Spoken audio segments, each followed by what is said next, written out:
Hi guys, thank you for watching our video. I really hope you like it. So please like, share this video. Guys, thank you so much. Mwah.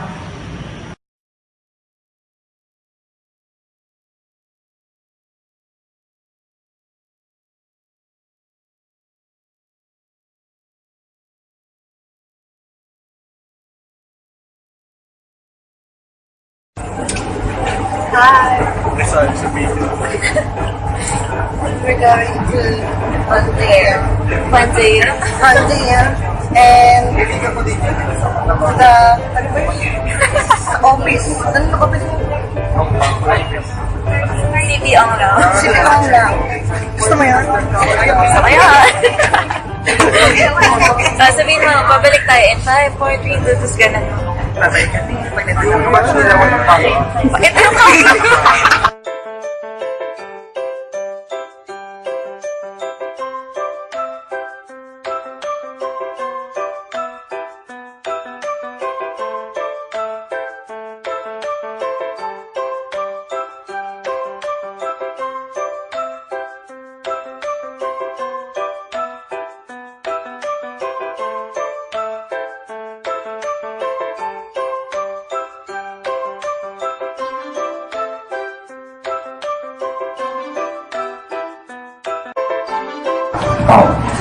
First of all, architectural dean.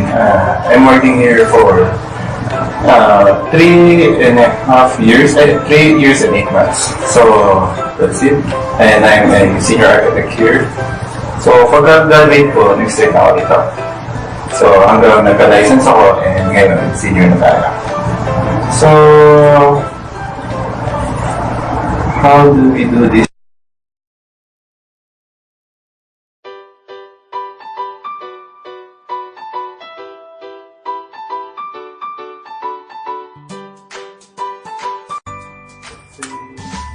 It's a living sculpture. You can live it here. Pwede kayo tumira doon.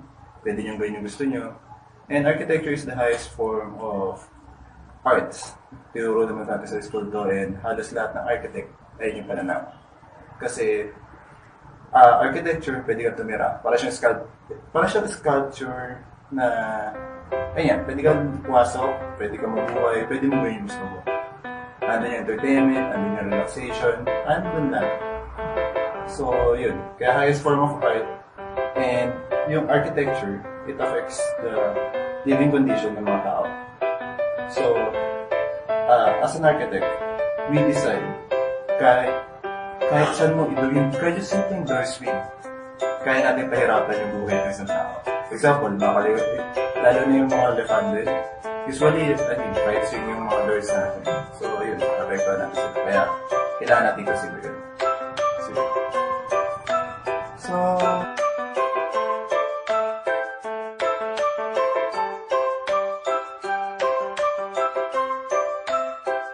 mission and vision and objective of your film. So first, mission.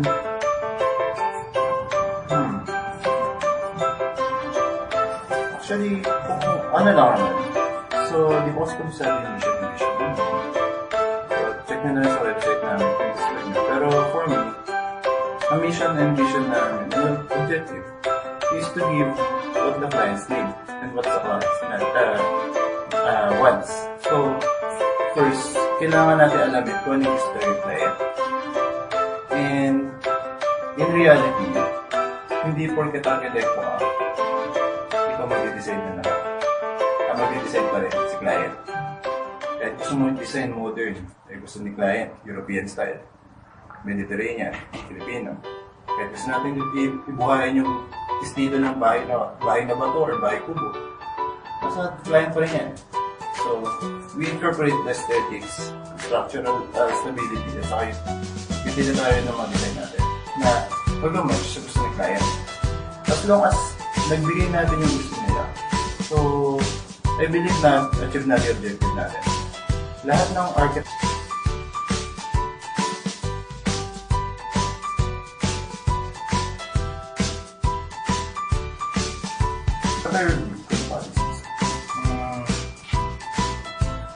I'll be honest with you guys.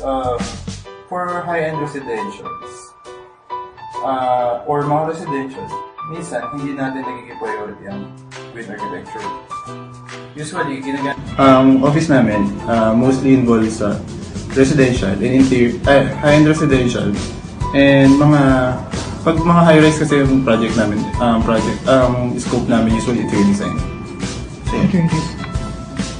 So kung green naman, let's say nagpo-provide kami ng mga system na energy efficient. For example, I'm not sure kung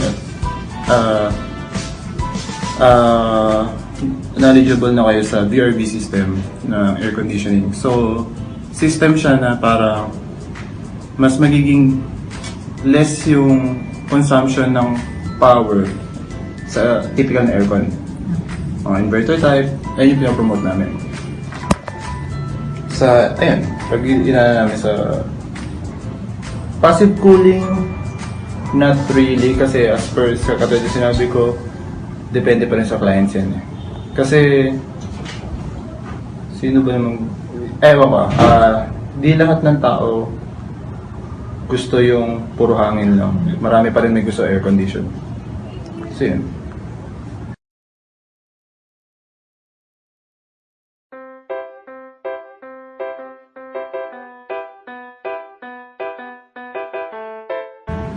I believe yung mga undersigned na mga junior, nire-relay ko yung knowledge na alam ko. Every step na ginagawa nila na sa tingin ko may problem, tinutulungan ko sila para ma-resolve yun. And nag-share ako ng knowledge para to improve them, yung capabilities nila. And mas madagdagan yung knowledge nila.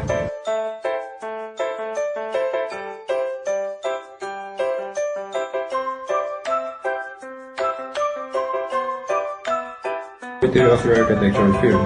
Our forte is high-end residential. Makikita nyo yung ibang projects. Ewan ko kung nag-research na kayo sa namin. For example, hindi. I'm not sure kung pwede ko sila disclose sa mga clients. But in 2015, 6 out of the top 10 richest people in the Philippines client namin. And ayun nga sinasabi ni Miss Den kanina, mas mayaman pa sila sa artista. Yung pinakahuli namin artista naging client is Julian Santos and Brian Agosillo, yung bahay nila sa Nasugbu, Batangas. Ayan.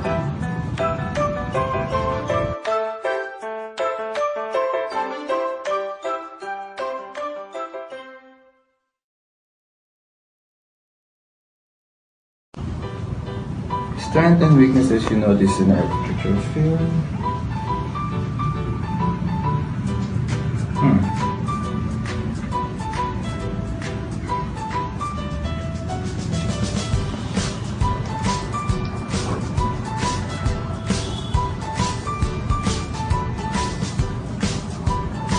I don't want to disclose dito sa strengths and weaknesses you notice.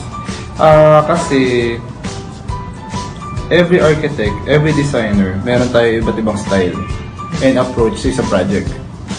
So, maybe yung style ko hindi applicable sa kanila. Yung style nila hindi applicable sa akin. And it is a matter na personal opinion. Pero, siguro ito. I notice ibang architect na hindi sila ganun ka-attentive ngayon sa details. I do believe in saying na God is in details. So, dapat, as an architect, dapat very keen tayo sa details. Everything na mapapansin nyo, dapat lagi nyo know-observe. Ayun. Which famous architect?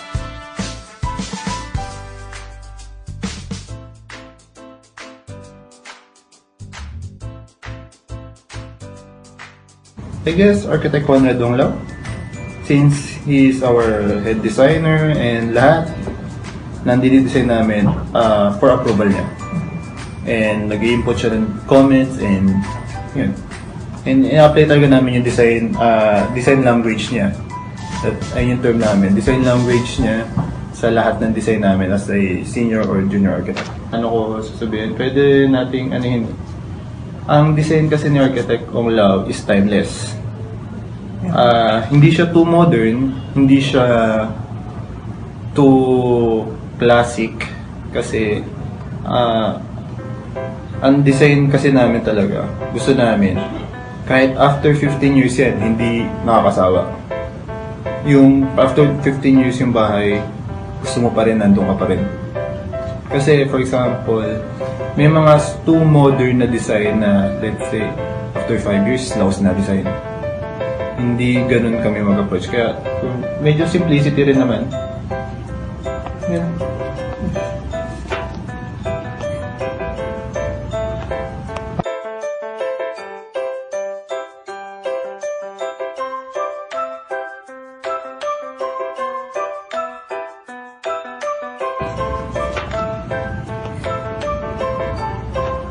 How your design teams ensure that project starts off properly?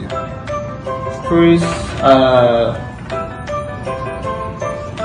so discuss ko yung design process namin. Meron kaming design questionnaire na binibigay sa client. Let's say, gaano kalaki property niya. Site details mo. And ano yung concept na gusto niya? Modern, Filipino, European, kung ano man, Mediterranean, Morocco, kung gusto niya pa. So yun, sasabihin niya yan. Then lahat na requirements niya, space requirements, ilang bedroom, ilang toilet and bath, kung gusto niya ng patio, covered lanai, loggia, so yung mga ganun. Ilang parking spaces. So lahat ng info na pwede namin makuha sa client to ensure na may provide namin lahat na requirement nila, hinihingi namin before mag-start yung project. Then, magkakam up na kami ng schematic design. So, bago i-present sa client, so mag-sketch kami ng layout, line drawing lang, spacing. Let's say, bubble space diagram. Familiar naman tayo, diba? So, yun. So, bubble space diagram, pero squarish kami kasi para diretso layout na ng plano. So, for approval na ni Architect Ong Lao. Pag na-approve ni Architect Ong Lao, kailan namin yan. Let's say, kukulayan na namin yan for presentation to the client. Pag na-approve na ni client, babalik na sa amin, tapos i-detail na namin sa CAD. Pagka-detail namin sa CAD, balik namin kay client. So, pagka-detail sa pag na-approve ulit ni client yung CAD drawing sa amin, detail drawing sa amin, makikipag-coordinate na kami sa engineers namin. Doon na papasok yung structural, mechanical, electrical, and plumbing. May sarili po kayong partnership mo? How to ensure, lagi kaming buwabalik kay client na para sigurado hindi kami naman nawawala sa direction na gusto niya. And ayun, and for approval din ni Architect Ong Lao para sigurado tayong ginagawa namin aprobado ni client at ni boss. Mahirap kasi kapag miskarte ka mag-isa, pagdating sa dulo, projected pala. So yan. So, ayun. How your firm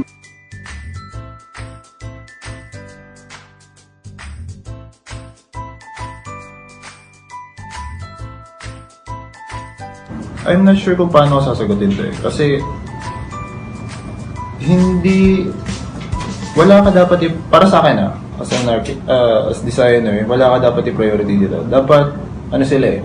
Kumbaga para silang parallel lines. Sabay sila eh. Wala ka dapat i-sacrifice. Yung functionality ng building mo, dapat, gano'n ka siya ka-function, gano'n din siya kaganda.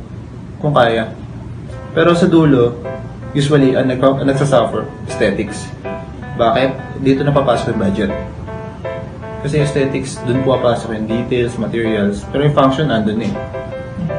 Pero habang nasa design phase ka pa rin, huwag mong pababayaan yung aesthetics mo.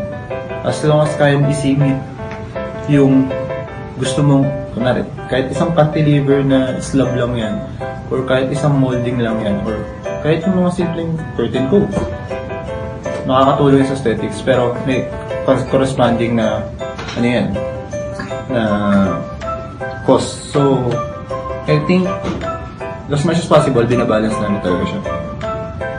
Yeah.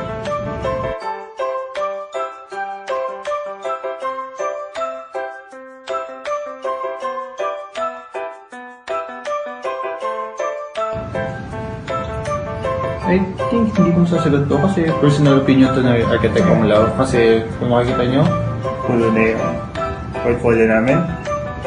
And for me, siguro mga 1/4 pa rin nagagawa ko dyan. Kaya, let's say, baka yung mga luma-luma pang bahay. Nag-work din po kayo ng overseas. Yung isang office mate ko dati, nagkaroon siya ng isang project overseas dito. Pero schematic lang, hindi pa na-conclude. Pero more likely, puro local tayo. Okay, yun. So, nasagot ko yung mga initials nyo. So, baka may mag-follow up process kayo. Kayo po bilang Sige lang. bilang senior architect po ng firm na to, ano po yung mga scope po ng works? Scope of works. So, first, ako, handle ko kasi ngayon, may dalawa ako residential project ngayon. Here in Makati, Las Marinas Village, saka isa sa San Lorenzo Village.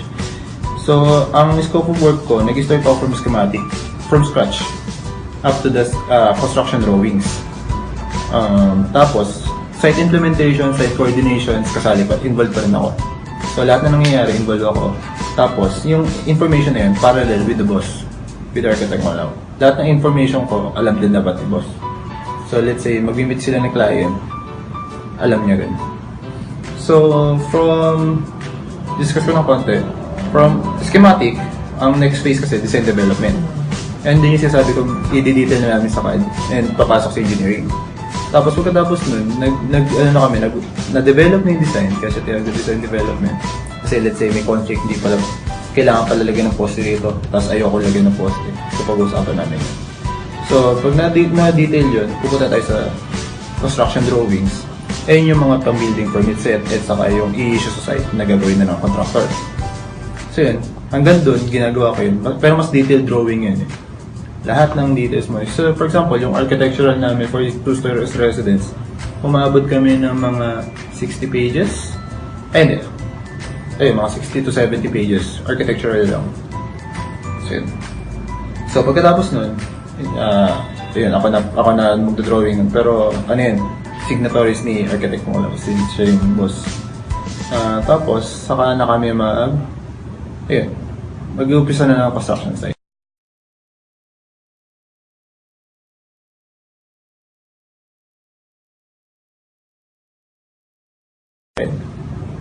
So, isang project, sir, ilang po kayo?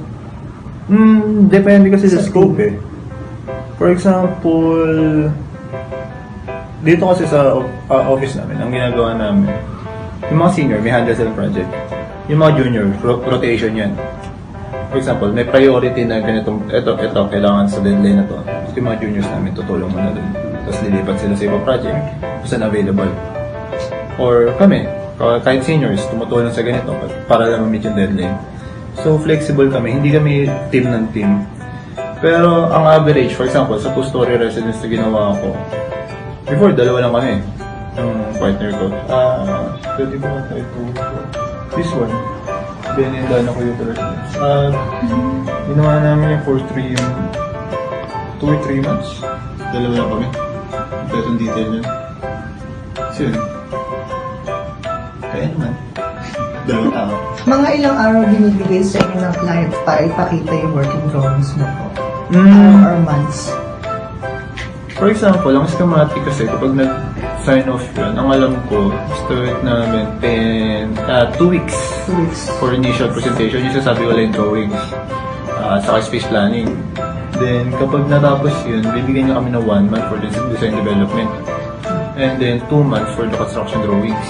So, kaya nga sabi ko mga 3 months. So, yun.